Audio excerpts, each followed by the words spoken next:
Hey and welcome to today's video.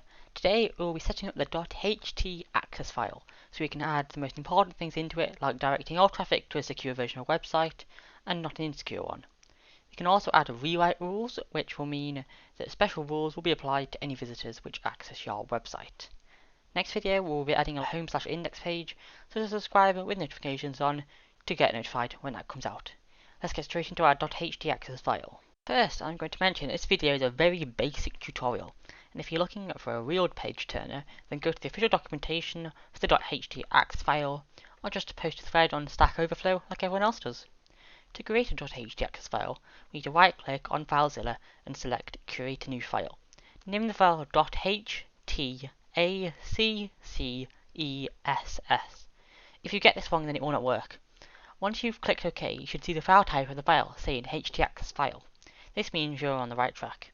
In case you're new to FileZilla, I'll add this in quickly. To change what happens when you click on a file in FileZilla, go to the Edit and then Settings.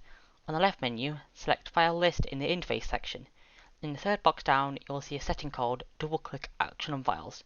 Click on the drop-down menu and select View/Edit. Now whenever you double-click on a file, it will open in the file editor and not do anything else. Now that they've changed that setting, you can double-click on your .htaccess file and start to edit it.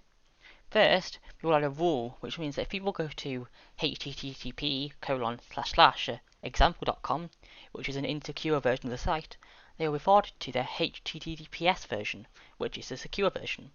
This will stop users from seeing a message that the site will try to steal your information, or something similar like that.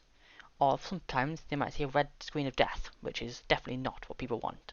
To code this in your .htaccess file, you can either go into the description of this video and copy the code, or you can copy from what I'm about to type on the screen. I recommend you pasting it from the description because it's just so much more easier.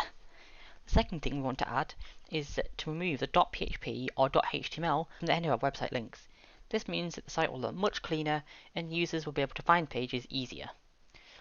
The final thing that we will add is our error pages. You can add them in this fashion. The main one you'll need is a 404 error page.